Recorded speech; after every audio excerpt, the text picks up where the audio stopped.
চাকরি করেন? কোন জেলায় আপনার বাড়ি? কি নাম আপনার? মোহাম্মদ আলাউল ইসলাম। কয় বছর আপনি চাকরি? আমি তো 2009 সাল থেকে আছি। আজকে যে আপনাদের এই দাবি মেনে নেওয়া হলো এবং আজকে আনন্দে অনেকে কান্না জড়িত কণ্ঠে বলছেন যে আমরা আজকে ঘরে ফিরে যাব, আমরা আবার ক্লাসে যাব, আপনার অনুভূতি কি? আপনার অনুভূতি কি? দিনের মাথায় আজকে একটা আশাপ্রভাবে সফলতা দিয়েছে, আমাদের একটা অনুদান দিবে এবং ইন্ডেক্স নম্বর দেবে। সময় আছে আমরা খুশি, খুব সন্তুষ্ট। হ্যাঁ, ওনার আবেগে আমাদের চোখে এমনি কান্না আসছে, এমনিতে কান্না আসছে। হ্যাঁ, ধন্যবাদ।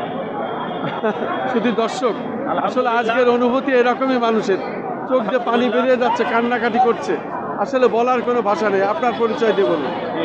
আমার নাম হাফেজ মোহাম্মদ আবদুল্লাহ, গাইবান্ধা সুন্দরগঞ্জ থেকে আসি আমরা। আলহামদুলিল্লাহ, আজকে আমরা এতটাই খুশি যে দীর্ঘ 42 বৎসরের গ্লানি আজকের ঘোষণার মধ্য থেকে ইনশাল্লাহ আমরা একটা পদার্পণ করতে পারলাম।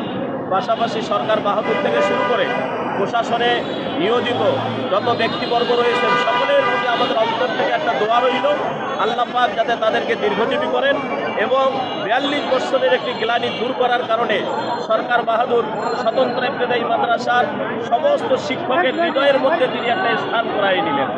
এই বলে